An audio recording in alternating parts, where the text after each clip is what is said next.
Bonjour. Dans le cadre de l'accès au savoir et de la diffusion des sciences, le campus Arts et Métiers de Paris présente un podcast intitulé Paroles d'Arts et Métiers. Bienvenue à toutes et à tous dans cet épisode. Avec Xavier Macré, doctorant au laboratoire Procédés et Ingénierie en Mécanique et Matériaux, PIM, nous parlerons du doctorat à Arts et Métiers et également de la chaire Mines urbaines. Bonjour Xavier Macré. Bonjour Carole. Xavier Macré, vous êtes doctorant au laboratoire Procédés et Ingénierie en Mécanique et Matériaux, PIM, avec une thèse en cours de réalisation sur la nanostructuration de mélanges de polymères appliqués au recyclage des polymères issus des déchets d'équipements électriques et électroniques. Cette thèse est réalisée sous la direction de Cyril Sologoub, Bruno Fayolle et Mathieu Gervais. Pour préparer ce doctorat, vous êtes inscrit à la formation doctorale d'Arts et Métiers dans l'école doctorale 432, Sciences des métiers de l'ingénieur. Diplômé de l'Institut national des sciences appliquées de Lyon, titulaire d'une maîtrise en génie électrique au sein de l'Institut interdisciplinaire d'innovation technologique de l'Université de Sherbrooke au Québec, vous avez travaillé durant votre maîtrise sur la microfabrication de cellules solaires triple jonction à contact face arrière avec la conception d'un procédé et d'un jeu de masques, le travail en salle blanche, photolithographie, la gravure sèche et humide, la microscopie électronique et optique. Vous êtes membre également de l'Association des docteurs et doctorants d'arts et métiers, ADAM, et vous organisez à ce titre des séminaires sur l'environnement sur le campus Arts et métiers de Paris. Vous faites en outre partie sur Arts et métiers des collaborateurs de la chaîne Mines urbaines, dont Carole Charbullier, enseignante-chercheur en économie circulaire à l'Institut Arts et métiers de Chambéry, et la responsable pour l'école. Alors, la chaîne Mines urbaines vise à contribuer à la mise en œuvre d'un modèle d'économie circulaire des équipements électriques et électroniques. Ce modèle se veut respectueux des principes du développement durable et profitable aux citoyens, fabricants, acteurs du recyclage et territoires.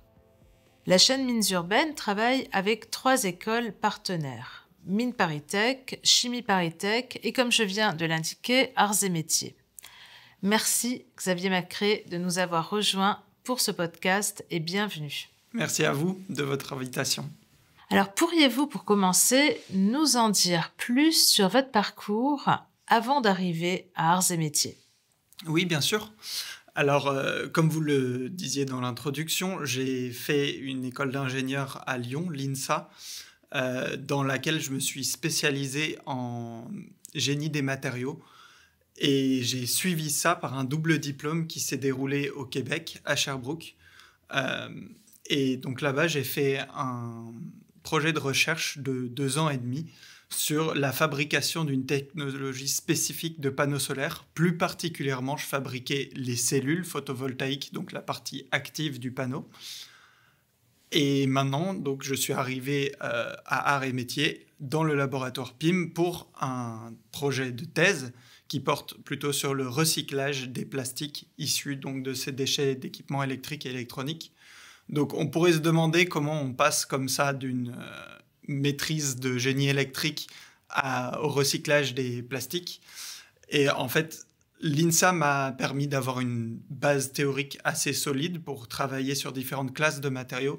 Et il faut vraiment voir mon parcours au travers de mon envie de travailler pour limiter la crise environnementale. Et donc c'est vraiment ça qui a guidé mon choix d'aller faire du solaire au Québec, mais maintenant de travailler sur le recyclage. Si j'ai fait un double diplôme et en fait une formation aussi longue au Québec, c'était aussi un choix de ma part pour faire une mobilité internationale qui était plus longue que les 6 mois habituellement sous-entendus dans les mobilités Erasmus. Et c'était aussi l'occasion pour moi de mettre un pied dans le domaine de la recherche qui m'intéressait déjà à l'époque. Pourriez-vous nous parler de votre thèse et d'ailleurs, pourquoi avez-vous choisi de faire une thèse ? Alors, je vais commencer par pourquoi avoir choisi de faire une thèse. Donc, l'expérience que j'avais eue au Québec en recherche m'avait bien plu. Et j'avais envie de creuser davantage donc ce domaine de la recherche. Et la thèse, c'est bien sûr un défi parce que c'est beaucoup de travail, mais c'est aussi une opportunité de travailler 3 ans avec une autonomie assez incroyable sur un projet de recherche où on a beaucoup de choix à faire pour nous-mêmes. Et c'est une autonomie, un niveau d'autonomie qu'on n'est pas certain de retrouver plus tard dans l'industrie ou dans un parcours académique. Donc plus concrètement, maintenant pour parler de ma thèse et de mon sujet, donc ma thèse, elle s'inscrit dans le cadre du recyclage des plastiques à l'échelle industrielle, parce que le terme polymère que vous avez entendu dans le titre de ma thèse, on peut le simplifier, disons, par le terme de plastique. Et plus particulièrement, on a dit, je m'intéresse aux déchets d'équipements électriques et électroniques. Alors, il y a une bonne raison au pourquoi je m'intéresse qu'à ces déchets-là. Quand on fait le recyclage des plastiques, on sépare généralement les plastiques par origine. Ça se comprend assez bien parce qu'en fait, vous ne voulez pas retrouver dans votre barquette alimentaire faite avec du plastique recyclé un bout d'une voiture ou d'un ordinateur. Pour plein de raisons, mais notamment dans les plastiques qu'on utilise dans les ordinateurs ou dans les voitures, on peut se permettre de mettre des additifs qui peuvent parfois être toxiques parce qu'on estime que l'homme ne devrait pas être en contact alimentaire avec ces plastiques. Donc cette séparation doit rester rigide au moment du recyclage. Et donc on étudie le recyclage par petits domaines d'application des différents plastiques. Et donc voilà pourquoi mon sujet porte exclusivement sur les plastiques des déchets électroniques. Et donc pourquoi le recyclage des plastiques ? Bon, la sphère publique est assez au courant du problème que posent les plastiques. C'est des matériaux qui sont très utiles, mais en fin de vie, ils ont une dégradation qui est ultra longue et ils ont une tendance à être disséminés dans la nature. Je parle là de tous les problèmes de microplastiques, le continent de plastique qu'on retrouve maintenant dans les océans, dans les gyres océaniques. Et pourquoi tous ces plastiques se retrouvent disséminés dans la nature ? On a donc des dépôts sauvages, bien sûr, mais on a aussi du mal à les recycler pour plein de raisons. Les plastiques, c'est des matériaux qui vont se dégrader durant leur vie, comme beaucoup d'autres matériaux, mais cette dégradation, elle n'est pas réversible. Si on regarde par exemple le verre, il se dégrade quasiment pas, il ne bouge pas dans sa vie, donc très facile à recycler. Les métaux, ils vont se dégrader typiquement avec des phénomènes d'oxydation, la rouille pour du fer, mais c'est des phénomènes qu'a priori on sait réparer, on sait revenir en arrière sur ces phénomènes, ils sont réversibles.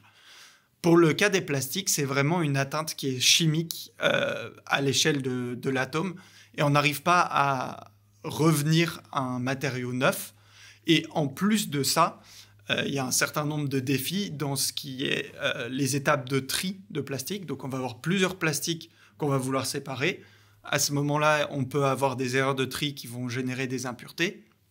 Et même si le tri était parfait, nous autres, les ingénieurs, on est très très forts pour inventer tout un tas de matériaux qui sont exactement les bons pour l'application demandée par le fabricant.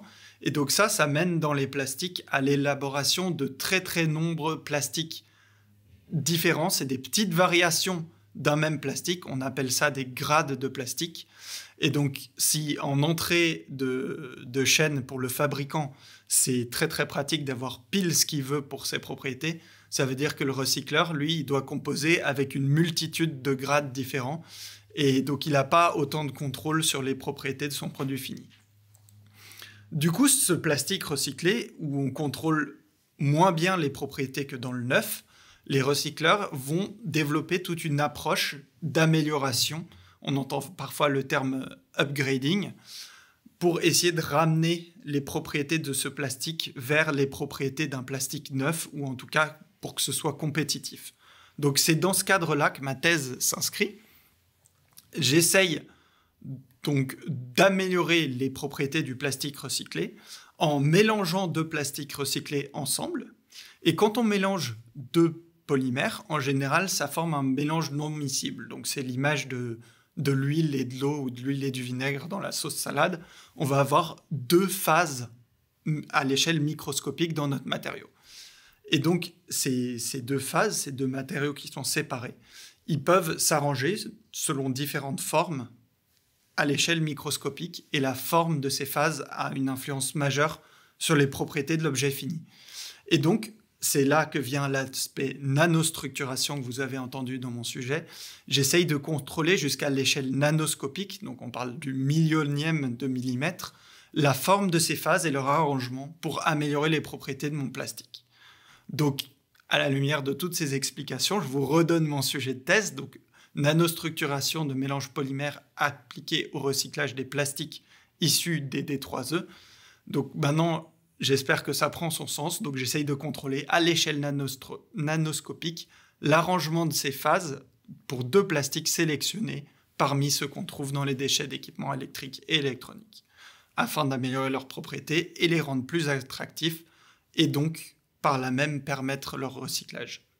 Merci. Alors, en tant que membre de l'Association des docteurs et doctorants d'arts et métiers, est-ce que vous pourriez nous expliquer ce qu'est cette association et ce qu'elle peut apporter à un doctorant, donc comme vous, à arts et métiers? Bien sûr. Donc, l'association ADAM dont je fais partie, elle a pour ambition de rassembler les gens qui effectuent ou ont effectué leur doctorat dans un des nombreux laboratoires arts et métiers en France. Donc, elle a pour mission d'apporter de l'aide et du soutien aux doctorants, mais aussi de la cohésion au sein d'un campus, voire au sein des différents sites français arts et métiers, parce qu'on a plusieurs laboratoires. Il s'agit de favoriser la communication entre ces différents laboratoires.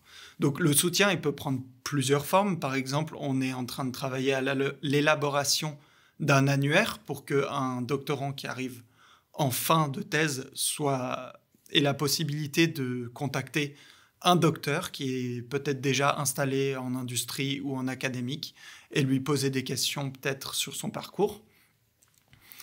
Et donc, on a beaucoup d'autres idées pour ce soutien. Ça peut être un soutien individuel face à certaines difficultés de la thèse. Et pour ce qui est de la cohésion, donc, dans le doctorat, on est encore étudiant, mais concrètement, au sein des laboratoires, les doctorants, on a une grande variété d'origine, d'âge, de nationalité, etc. Et l'ambiance au sein d'un laboratoire ressemble peut-être plus à celle d'un emploi qu'à celle d'une vie étudiante. Et donc, l'ADAM essaye de proposer des éléments de cohésion pour garder un peu ce souffle étudiant. Plus concrètement, comme tu le disais plus tôt, Carole, moi, je fais partie de la branche environnement de l'ADAM qui a été créée assez récemment à mon arrivée. Et on a plein d'idées et de projets dans ce cadre. Mais concrètement, moi, j'ai travaillé à la mise en place de séminaires. Donc, c'était des séminaires où on invitait un professeur, un industriel ou même une doctorante une fois pour parler de leur sujet de travail, si ce sujet de travail a rapport avec les défis environnementaux qui sont face à nous. Ces séminaires, du coup, ça nous permet, en les diffusant à l'échelle de tous les doctorants arts et métiers de France, de travailler toujours un peu à cette cohésion et cette communication entre les laboratoires. Mais en plus de ça, les doctorants sont très demandeurs de ce genre de séminaire un peu général, parce que nos travaux sont souvent très très pointus et spécialisés dans le doctorat, et ça fait du bien de temps en temps d'avoir une connexion à un sujet un peu plus transversal.